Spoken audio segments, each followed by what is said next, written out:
In the heart of imperial Rome, something forbidden is happening in the shadows. Soldiers are forbidden to marry. But this young man defies the emperor's orders. And there is a man brave enough to unite these hearts, even if it costs him his life. His name, Valentine. And his story would change the world forever. Every February 14th, the world over, people exchange cards, flowers, and chocolates in the name of a saint they barely know. But who was Saint Valentine really? The answer may be more surprising than many imagine. The church tradition actually tells of not one, but two martyrs with the same name. One, a priest from Rome, who defied Emperor Claudius II by secretly performing marriages, and the other, a bishop from the city of Terni, who worked amazing miracles and paid with his blood for daring to preach Christ. Both lived during times of persecution. Both were beheaded on the Flaminian Way, and both left behind a trail of conversions and miracles that the Church has preserved for centuries. Some historians suspect that both accounts belong to a single martyr, whose memory split over time. Others maintain that they were two distinct witnesses of the same unwavering faith, whatever the case. Their witness invites us to discover that true love is not measured in gifts or fleeting gestures, but in the ability to give one's life for what one loves, for God, for our fellow brothers and sisters, for the sanctity of marriage, which the Creator himself instituted. Chapter 1, Rome Ablaze, Faith in Times of Persecution. The 3rd century AD was a time of trial for the burgeoning church. The Roman Empire, which for generations had dominated the known world with the strength of its legions and the solidity of its laws, was beginning to falter under the weight of civil wars, barbarian invasions, and an economic crisis that eroded the foundations of power. Amid this turmoil, the emperors desperately sought to unify their subjects around the ancient pagan gods, and those who refused to bow the knee to the marble idols became enemies of the state. The Christians, who by then had formed visible communities in Rome and in the main cities of the empire, were singled out as scapegoats for all public misfortunes. Persecutions were nothing new. Since the time of Nero, the followers of Christ had watered the sands of the Colosseum with their blood. However, in the second half of the 3rd century, the waves of violence intensified, and under the reign of emperors like Decius and Valerian, edicts were promulgated, requiring all citizens to offer sacrifices to the Roman gods under penalty of imprisonment, confiscation of property, or death. It was in this turbulent scenario that the figure of Marcus Aurelius Claudius emerged, known to history as Claudius II the Goth. An energetic and ambitious military man, he ascended the imperial throne in the year 268 after the death of Gallienus. Claudius managed to stop the Goths at the famous Battle of Naissus, a feat that earned him his glorious nickname. But his reign, although brief, barely 2 years, left a deep mark on the history of the Church, because under his rule, episodes of persecution occurred that would reach the Roman priest, whom we venerate today with the name of Saint Valentine. According to tradition, Claudius issued a decree that forbade young soldiers from marrying, convinced that a man without a wife or children would fight with greater dedication on the battlefield. This measure, which for the emperor was a simple matter of military efficiency, constituted for Christians an attack against the natural order established by God. The book of Genesis teaches that the Lord created man and woman to be one flesh, and marriage, elevated by Christ to the dignity of a sacrament, could not be subject to the whims of a pagan ruler. In the catacombs and in the hidden corners of the eternal city, the presbyters continued to gather the faithful to break bread, baptize catechumens, and celebrate the nuptials of those who wished to consecrate their love before God. Among those brave priests was one whose name would resonate through the centuries, Valentine. His story, shrouded in the mists of early times, tells of a man who preferred to obey God rather than men, and who sealed with his own blood the witness of a faith that no imperial decree could extinguish. Chapter 2. The priest who defied the emperor. Little is known for certain about the origins of Valentine of Rome. Ancient martyrologies describe him as a presbyter who exercised his ministry in the Eternal City during the second half of the 3rd century. Some medieval accounts, collected in Jacobus de Voragine's Golden Legend, add that he was a man of deep piety, dedicated entirely to the service of the most needy and to the administration of the sacraments. In an era when being a Christian was equivalent to living under the permanent threat of denunciation and martyrdom, Valentine did not flinch. He continued to preach the gospel with the confidence of someone who knows that his true homeland is not in this world. One of the most deeply rooted traditions tells that Valentine secretly celebrated the sacrament of marriage for young Roman soldiers who wished to unite with their loved ones, openly defying the prohibition of Emperor Claudius. The priest blessed those unions in the dim light of Christian homes, convinced that no earthly power had the authority to prevent what God had ordained. Each clandestine ceremony was an act of holy rebellion, a gesture of obedience to the Creator that could cost him his life at any moment. But Valentine's ministry was not limited to the celebration of weddings. According to Butler's Lives of the Saints, the Roman presbyter selflessly assisted the martyrs who suffered imprisonment and torments for the sake of the faith. Alongside St. Marius and his family, he visited the prisons to console Christian prisoners, bring them food, and prepare them spiritually for the supreme ordeal.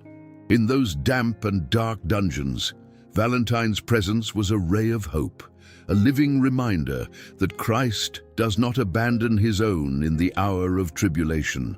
The fame of holiness that accompanied the priest soon reached the emperor's ears.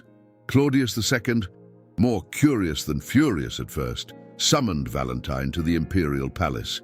He wanted to get to know the man everyone was talking about, to understand what mysterious force was driving him to defy the laws of the empire.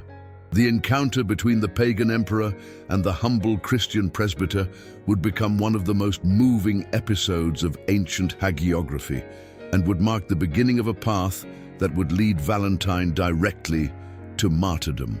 What Claudius could not understand was that the bravery of that priest did not stem from recklessness or pride, but from charity. The Apostle St. John had written that perfect love casts out fear, and Valentine embodied those words with the naturalness of someone who has placed all their trust in the Lord. For him, each marriage celebrated, each martyr consoled, each word of hope whispered in a stone cell was a way of loving Christ in the smallest things. And that love, which the powerful of the world confused with disobedience, was, in reality, the highest form of obedience, obedience to God. Chapter 3. Before the Emperor's Throne. The imperial palace of Rome was a world of marble and power, where courtiers moved like calculating shadows, and every word could mean glory or ruin. It was to this intimidating stage that Father Valentine was led one day, not yet as a prisoner, but as a curiosity that the emperor wished to examine. Claudius II, the Goth, accustomed to defeating enemies on the battlefield, wanted to test if persuasion could achieve what the sword had not yet attempted, to wrest from that man his faith in the crucified God. The conversation between the two, as recorded in hagiographic accounts, was a dialogue between two irreconcilable worlds. Claudius tried to seduce Valentine with promises of friendship and protection, inviting him to worship the gods of the empire together.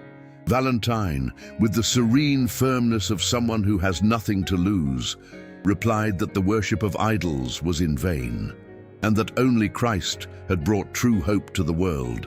Far from being irritated, The emperor was impressed by the priest's conviction and decided to entrust a Roman nobleman named Asterius with the task of dissuading him through gentle and reasoned discourse.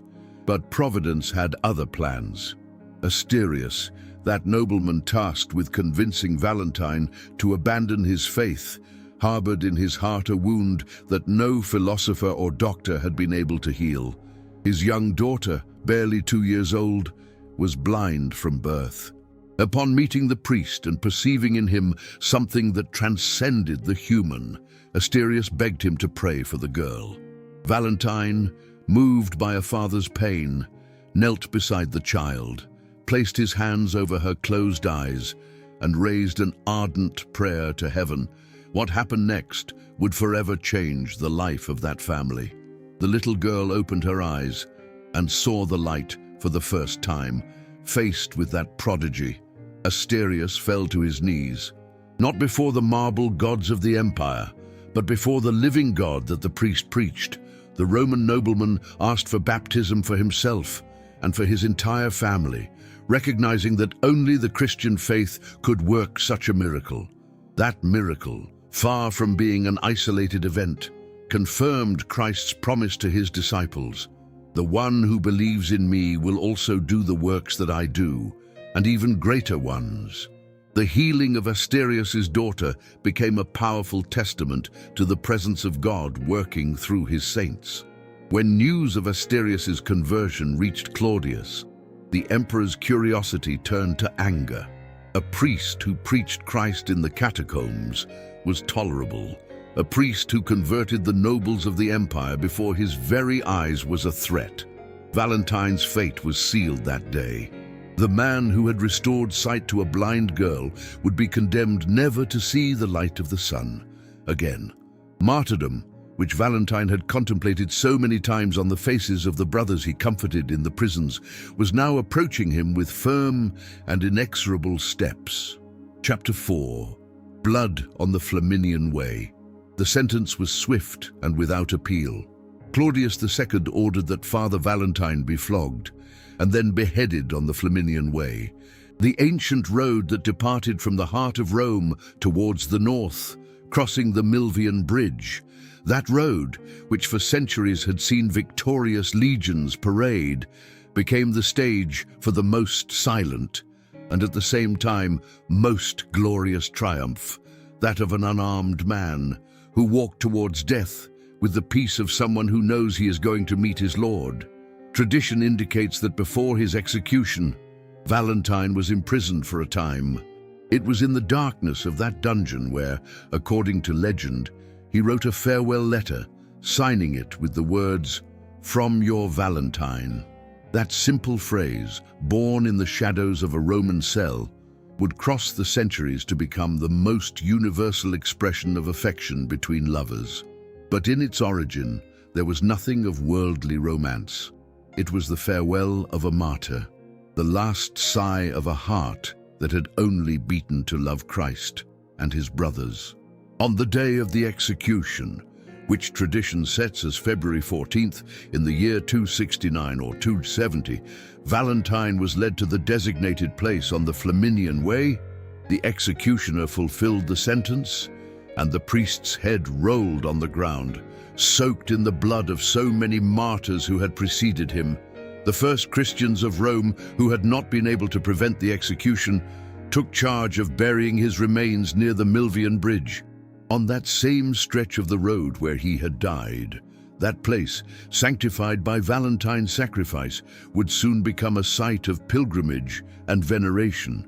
In the 4th century, Pope Julius I ordered the construction of a basilica in honor of Saint Valentine. At the site of his burial, next to the Flaminian Way, the ancient Porta Flaminia, one of the entrance gates to the city, began to be known as the Gate of Saint Valentine, a name it retained until the 12th century.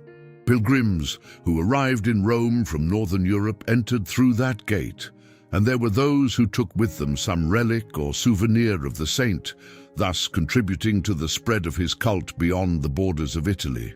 A skull attributed to Saint Valentine, the martyr, is still preserved today.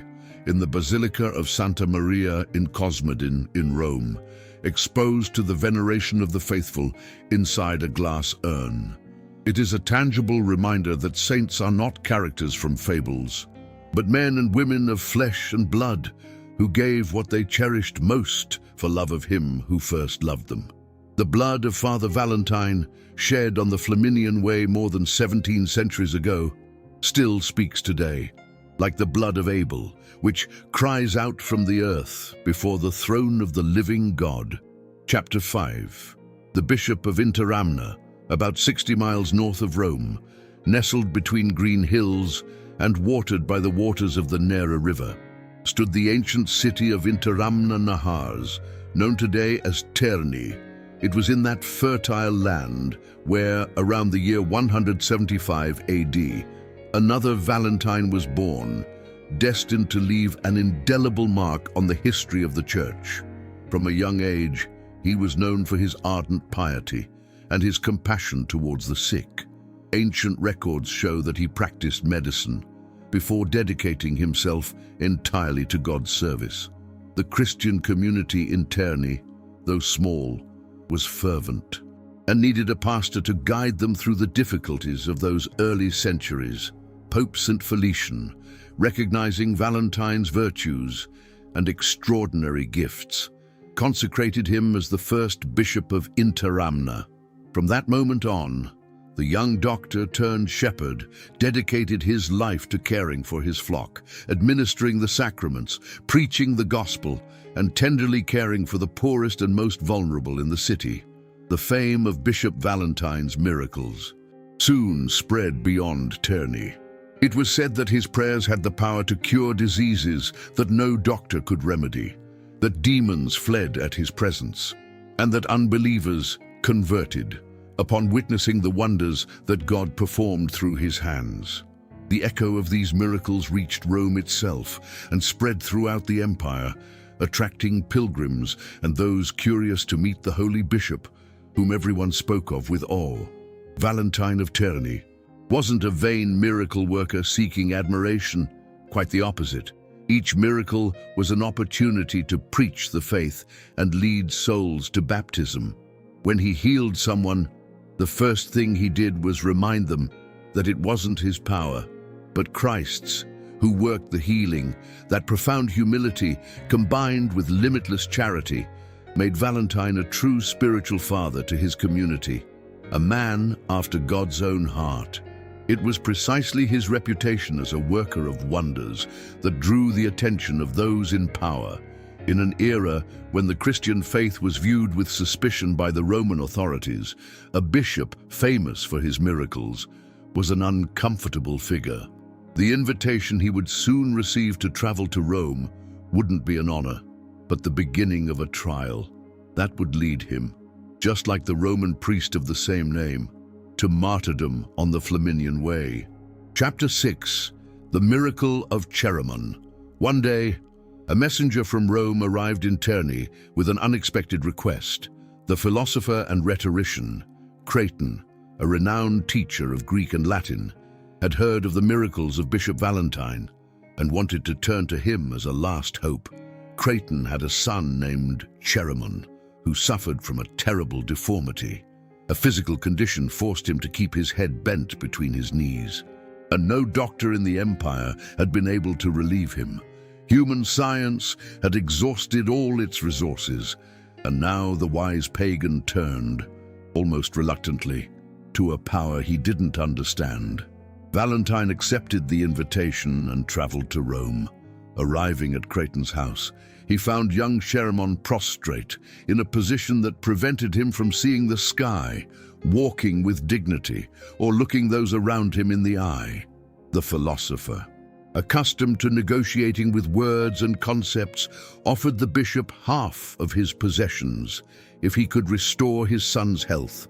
But Valentine, with the wisdom of one who knows the true price of things, gently replied that all the riches in the world were useless to save the boy.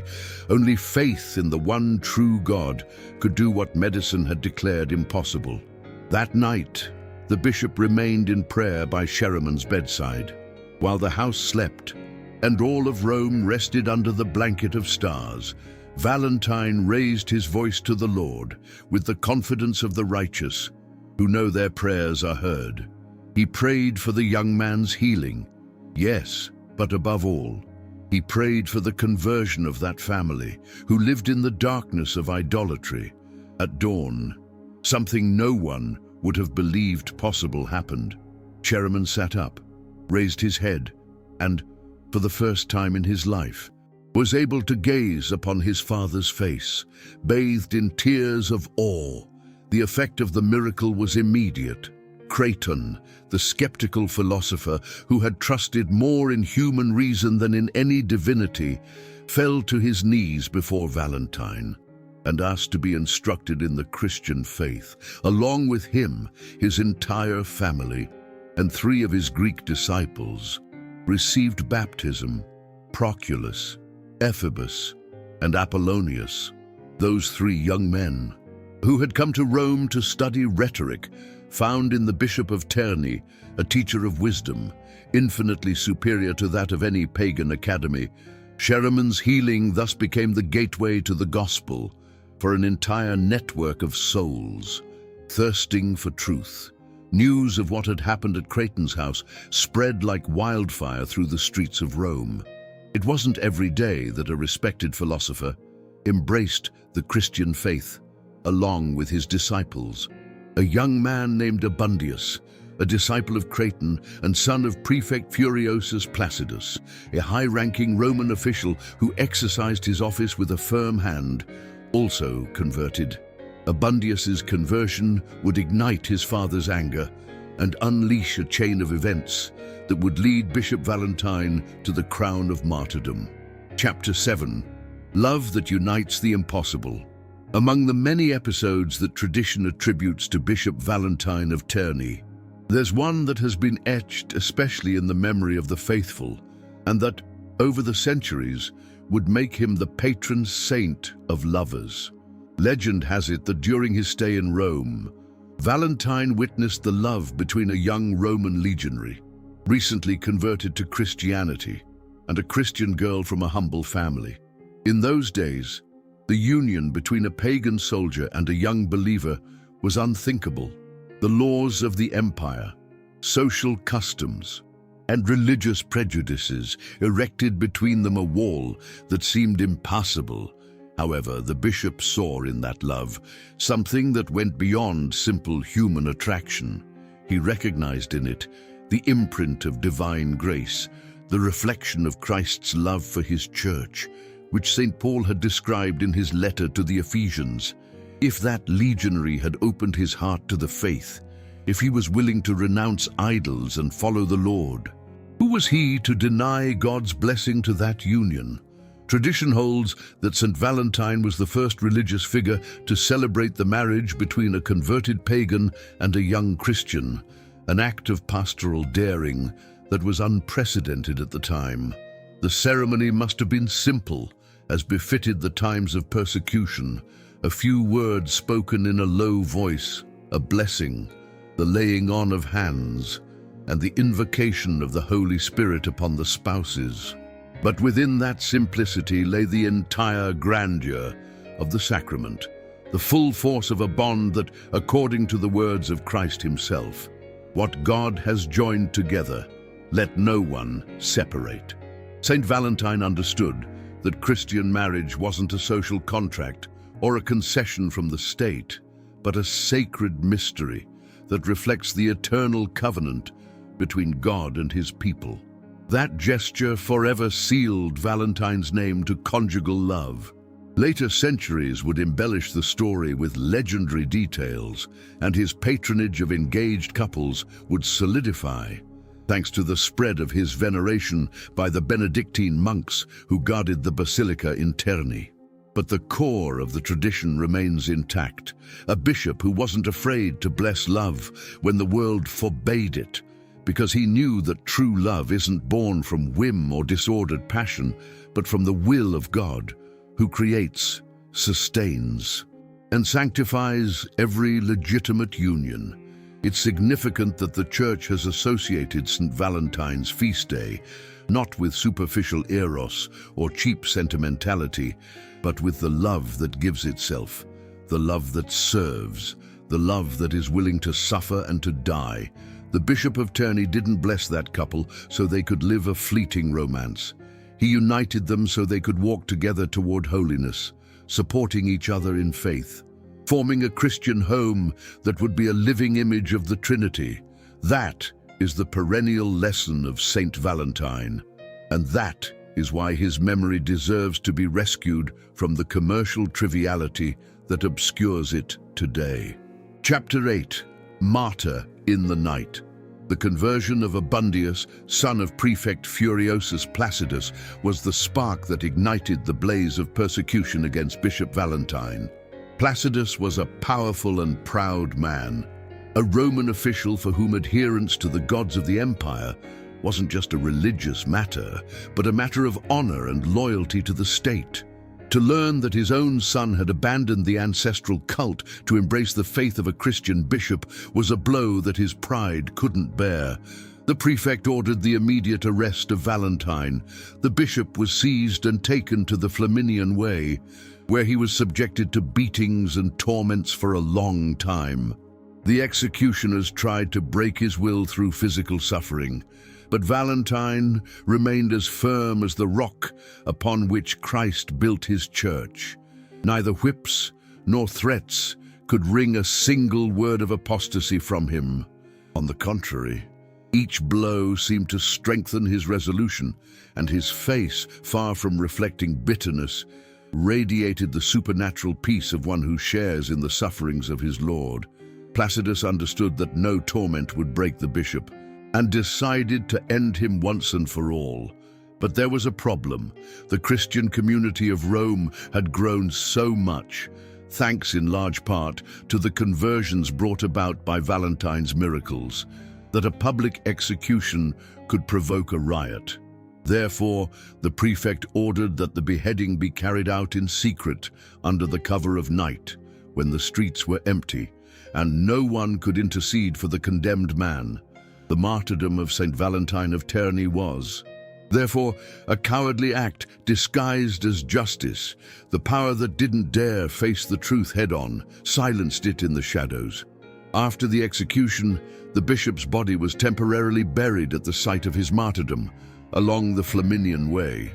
But 3 of his most faithful disciples, Proculus, Ephebus, and Apollonius, those Greek students who had converted after the healing of Cheremon, secretly collected the remains of their teacher and transferred them to Terni, where they gave him a dignified burial outside the city.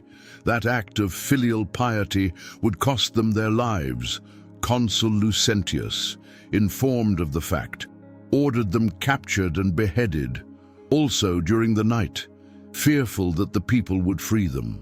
The bodies of the 3 martyrs were collected by the Christians of Terni at the behest of Abundius, and buried next to those of their bishop. Over that sacred place, a modest oratory was first erected, where the faithful gathered to pray and honor the memory of Saint Valentine, destroyed by the barbarian invasions in the 6th century. The oratory was replaced by the basilica that bears his name today, whose construction began in the 13th century and was completed in the 17th. In the year 1605, during excavations, the remains of the martyred bishop were found in a lead urn inside a marble tomb, confirming the ancient tradition that marked that site as his final resting place. Chapter 9. 2 stories. 1 testimony. As we trace the lives of these 2 martyrs, the priest of Rome and the bishop of Terni, it's impossible not to notice the astounding similarities that link their stories. Both were men of unwavering faith who lived in times of persecution. Both performed miracles that led to conversions among the pagans, the healing of the blind daughter of Asterius, in the case of the Roman priest, and the healing of Cheremon, son of Craton, in the case of the bishop of Terni. Both were beheaded on the Flaminian Way, and both left behind communities strengthened in faith, who guarded their relics with filial devotion. These coincidences have led many historians and hagiographers to suspect that the two Valentines are, in reality, a single martyr whose story split over the centuries. The official source of Vatican news itself acknowledges that too many similarities, especially the place of torture and burial, link the story of the Roman Valentine with that of the Valentine of Terni, not to suspect that it's actually a single martyr. However, the traditional accounts of Rome and Terni maintain notable differences in the characters and circumstances, which leaves open the possibility that they were two distinct witnesses. The truth is that the Church, with the prudence that characterizes it, has chosen not to definitively settle the question. The current Roman Martyrology, in its 2004 edition, includes Saint Valentine as a martyr venerated on the Flaminian Way, without going into biographical details that cannot be confirmed with historical certainty. The Catholic Encyclopedia even mentions a third Valentine, martyred in Africa along with a group of companions, of whom hardly anything else is known. It's possible that the confluence of these three homonymous martyrs on the same date has contributed to the confusion, a phenomenon that is not uncommon in ancient hagiographic calendars. In 1969, following the Second Vatican Council, the Church reorganized the liturgical calendar and removed the universal celebration of Saint Valentine on February 14th, considering that its historicity couldn't be firmly established. However, it's important to clarify that the saint wasn't erased from the martyrology, nor declared non-existent. His veneration remains permitted locally, and in the Diocese of Terni, February 14th is the patronal feast, celebrated with great solemnity. The Church's decision wasn't a rejection of Saint Valentine, but an act of intellectual honesty, distinguishing between what's historically verifiable and what belongs to the realm of pious tradition for the faithful. Beyond academic discussions, what matters is the testimony, whether it was one or two saints, whether they were exactly named Valentine or not. What remains is the truth of men who loved Christ to the point of shedding their blood. The Church doesn't venerate empty names, it venerates lives given, testimonies of faith, the blood of martyrs that, as Tertullian wrote, is the seed of Christians. And that seed, planted on the Flaminian Way so many centuries ago, continues to bear abundant fruit in every believer who invokes Saint Valentine's intercession with a sincere heart. Chapter X. From Lupercalia to Valentine's Day. Every February 15th, ancient Rome celebrated Lupercalia, a pagan festival dedicated to the god Lupercus, protector of fertility and flocks. During those festivities, which had their roots in the 6th century BC, animal sacrifices and purification rituals were performed, which Christians considered licentious and incompatible with gospel morality. The priests of Lupercus, half naked and smeared with the blood of sacrificed animals, roamed the streets, whipping women's bellies with leather strips, a gesture believed to promote fertility. The Church, faithful to its age-old practice of evangelizing cultures and Christianizing pagan customs, sought to replace that celebration with a feast honoring true love according to the Gospel. Between the years 494 and 496, Pope Gelasius I established February 14th, the eve of Lupercalia, as a day dedicated to the memory of Saint Valentine, martyr of love. It wasn't merely a substitution of dates, but a profound transformation of meaning. Where before a pagan god of fertility was invoked, now a witness of Christ was honored, who had died for defending the sanctity of the marital bond. The consolidation of Saint Valentine as the patron saint of engaged couples and lovers occurred during the Middle Ages, thanks especially to the Benedictine monks, who guarded the saint's basilica in Terni. From their monasteries in France and England, the sons of Saint Benedict spread the Valentinian cult, and promoted the idea that February 14th was a particularly auspicious day for love. In 1382, the English poet Geoffrey Chaucer composed The Parliament of Fowls, an allegorical poem in which the birds of the sky choose their mates on Saint Valentine's Day. Coinciding with the awakening of spring in the Northern Hemisphere, Chaucer's work was decisive in establishing the association between Saint Valentine and romantic love in Anglo-Saxon culture. From the 15th century onward, it became customary for young English and French people to exchange love messages, called Valentines, on February 14th. In the 18th century, Valentine's Day cards became a popular phenomenon, and in the 19th century, the entrepreneurial American Esther Howland spurred the mass production of valentines, with lace ornaments, ribbons, and decorated paper, laying the foundations for the commercial industry we know today. Thus, what began as the liturgical feast of a Christian martyr gradually transformed into a cultural celebration and later into a worldwide commercial phenomenon. It's fair to ask if Saint Valentine would recognize his own feast in the windows filled with plastic hearts and teddy bears, but beyond the transformations that history has imposed on the date, the core of truth that originated it remains. The testimony of a man who understood that loving truly means being willing to give everything, even one's own life, for the supreme good. Chapter Doomed True Love. According to Saint Valentine, in a world that has reduced love to an ephemeral feeling, an emotion that comes and goes, according to the whim of passions, the life of Saint Valentine invites us to rediscover the profound meaning of that word that we use so much and understand so little. The love that the martyr of the Flaminian Way lived and preached wasn't the disordered eros of pagan culture, nor the soft sentimentalism of our time. It was the agape of the gospel, the love that gives itself without expecting anything in return, the love that finds its model and its source.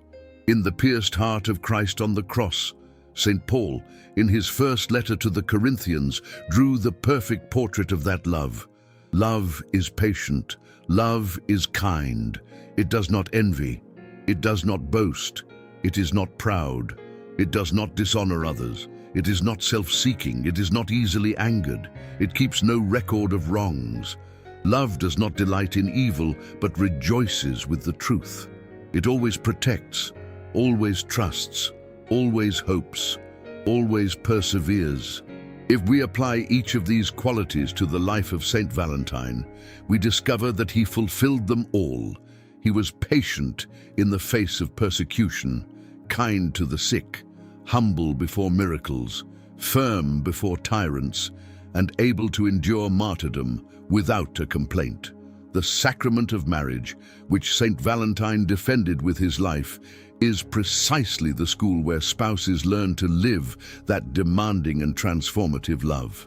The Church teaches that Christian marriage isn't merely a contract between two people, but a visible sign of the invisible covenant between Christ and his Church. When a man and a woman are joined before the altar, they aren't simply formalizing a relationship, they're entering into a sacred mystery that transcends them, a mystery that calls them to love each other as Christ loved the Church and gave himself up for her. It is this elevated vision of love that Saint Valentine bequeathed to us with his martyrdom.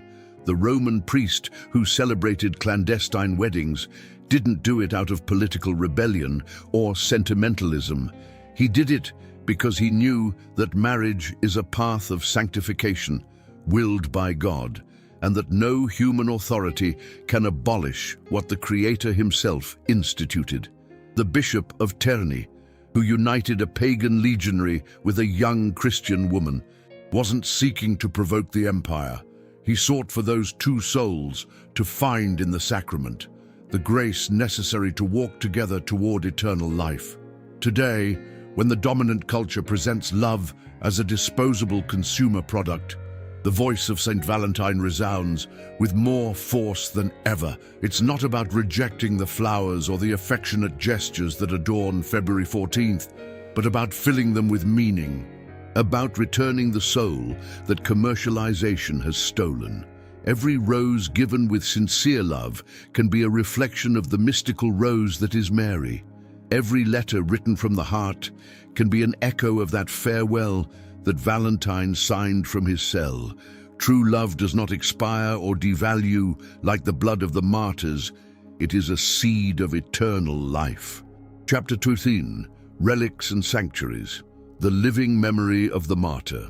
The Church has always venerated the relics of its martyrs with special affection, because in those mortal remains it sees not simple bones or fragments of cloth, but tangible testimonies of a life given to Christ. In the case of Saint Valentine, popular devotion multiplied the places of worship throughout the centuries, so that today it is difficult to trace a complete map of all the churches, chapels, and altars dedicated to the martyr of the Flaminian Way. However, among all the sanctuaries that claim his memory, two stand out: the Basilica of Saint Valentine in Terni and the Basilica of Santa Maria in Cosmedin in Rome. In Terni, the basilica that bears the saint's name stands on the very spot where Proculus, Ephebus, and Apollonius buried the remains of their bishop after rescuing them from the Flaminian Way. The primitive oratory that the first Christians built there was destroyed by the barbarian invasions in the 6th century, but the faith of the people of Terni did not extinguish with the stones. In the 13th century, construction began on the current temple, which was not completed until the 17th century. In the year 1605, during excavations carried out under the main altar, the saint's remains were found in a lead urn enclosed within a marble tomb, confirming the secular tradition that pointed to that site as his final resting place. Every February 14th, the city of Terni celebrates the feast of its patron saint with great solemnity. The basilica fills with faithful who come to venerate the relics of the martyr bishop, and the streets are adorned to honor the memory of the one who gave his life for faith and for love. For the people of Terni, Saint Valentine is not a distant character or a commercial figure. He is the spiritual father of their community, the saint who put their small city on the map of universal Christianity. The procession with the relics, the solemn masses, and the community prayers turn that day into an authentic feast of faith that contrasts sharply with the superficiality with which the rest of the world celebrates the same date. In Rome, the Basilica of Santa Maria in Cosmedin, famous among tourists for housing the celebrated Mouth of Truth, holds a lesser-known but infinitely more valuable treasure, a skull attributed to Saint Valentine the martyr, exposed to the veneration of the faithful inside a glass urn adorned with flowers. It is not the only place in Europe that claims to possess relics of the saint. In Dublin, Ireland, the Carmelite Church of Whitefriars Street preserves a reliquary with remains attributed to a third Saint Valentine, the bishop martyred in Africa. Also, Prague, Lesbos, various localities in France, and in Poland claim Valentinian relics, testimony to the universal extension that the devotion to the martyr of love reached.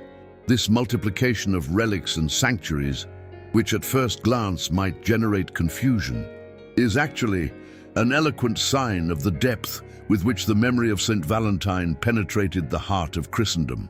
Each community that guards a relic of his does so with the conviction of possessing a direct link with that heroic witness of the faith. And although historical criticism may question the authenticity of this or that fragment, what it cannot question is the reality of the devotion that surrounds it, a devotion that has traversed wars, schisms, and revolutions, and that remains alive in every faithful person who kneels before those venerable remains to ask for the intercession of the patron saint of true love. Chapter 13, Saint Valentine for today's world. We live in an era that has turned love into a consumer product.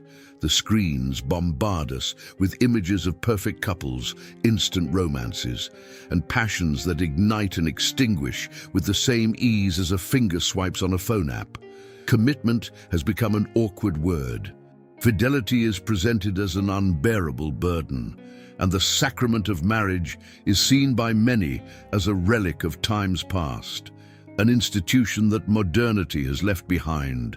In the midst of this panorama, the figure of Saint Valentine bursts in as a prophet of authentic love that challenges the dominant currents. The first message that the martyr of the Flaminian Way directs to us today is that of valor.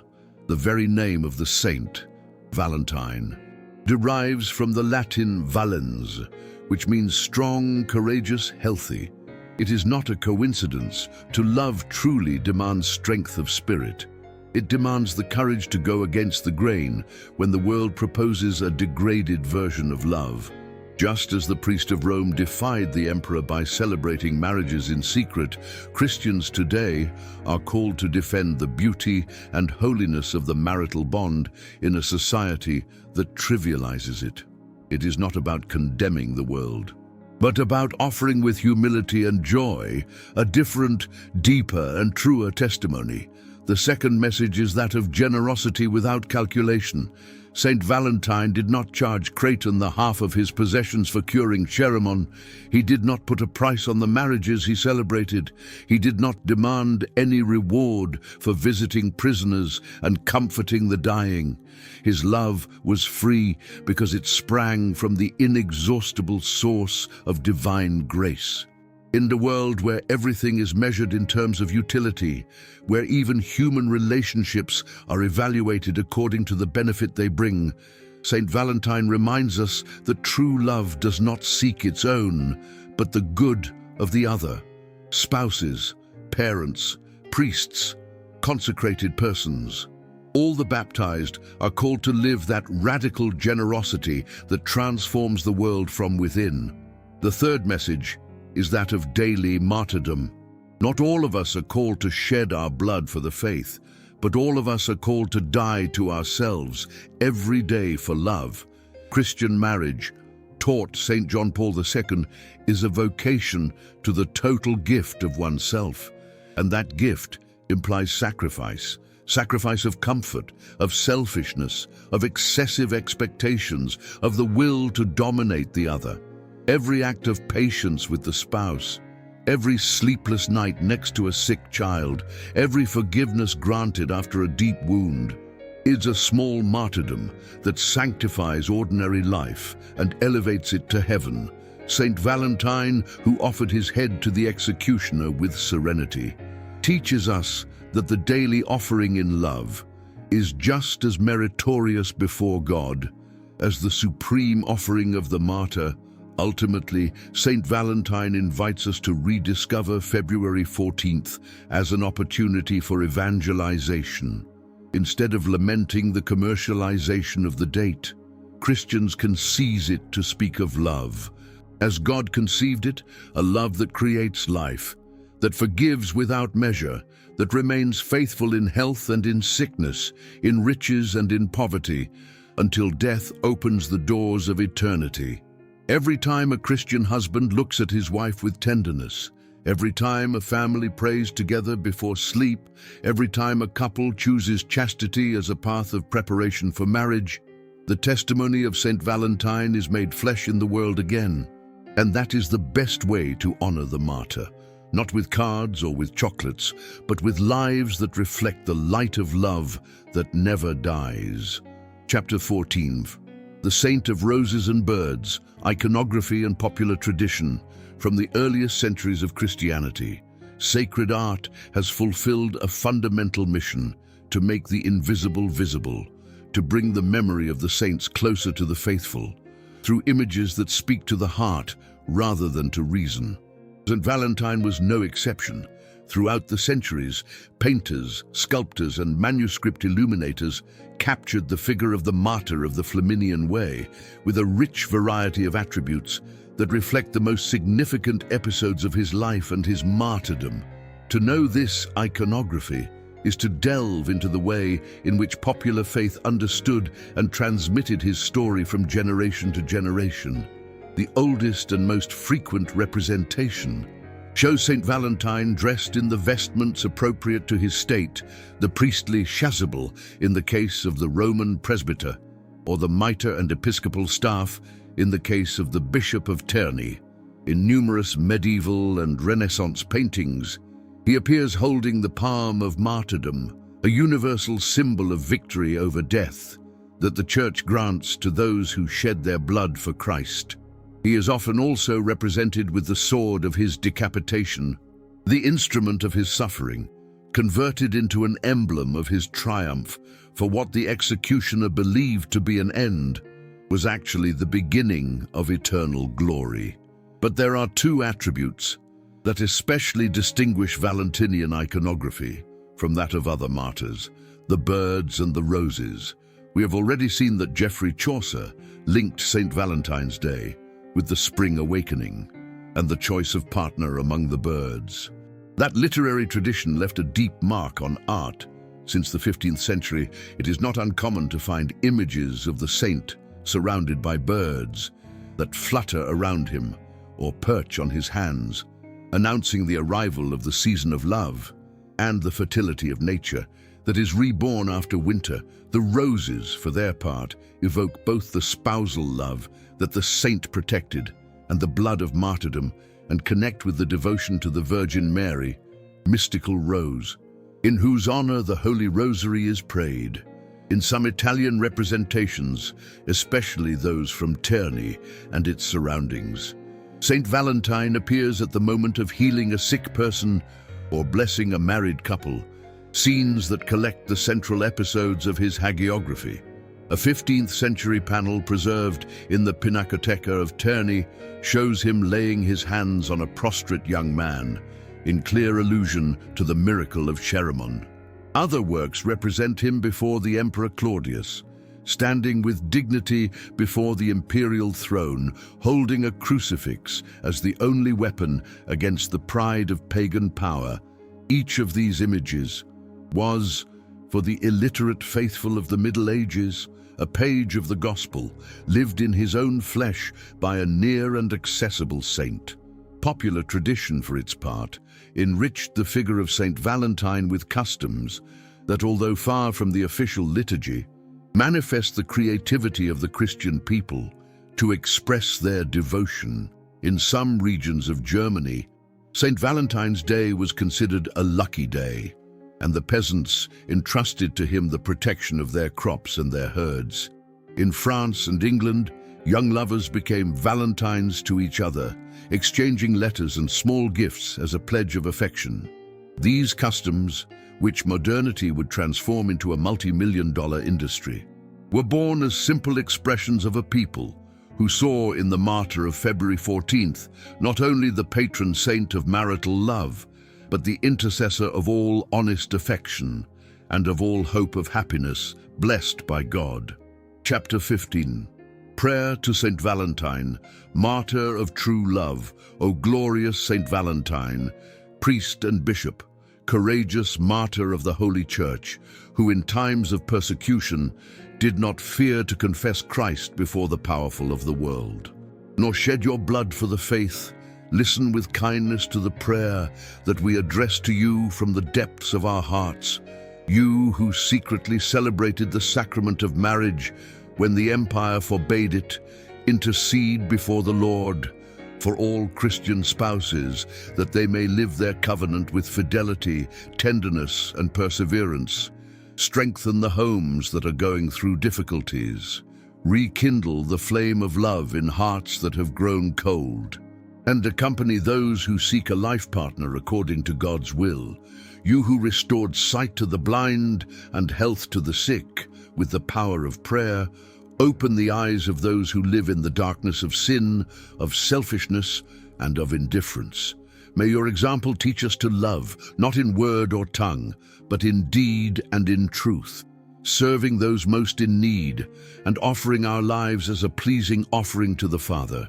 You who converted philosophers, nobles, and soldiers with the light of your testimony, obtain for us the grace to be apostles of true love, in the midst of a world that has forgotten its meaning.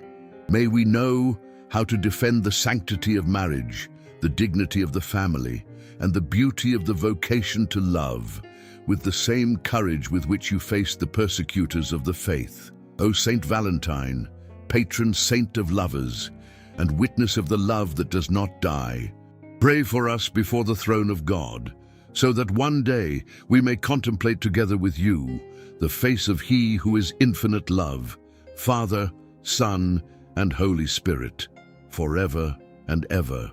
Amen.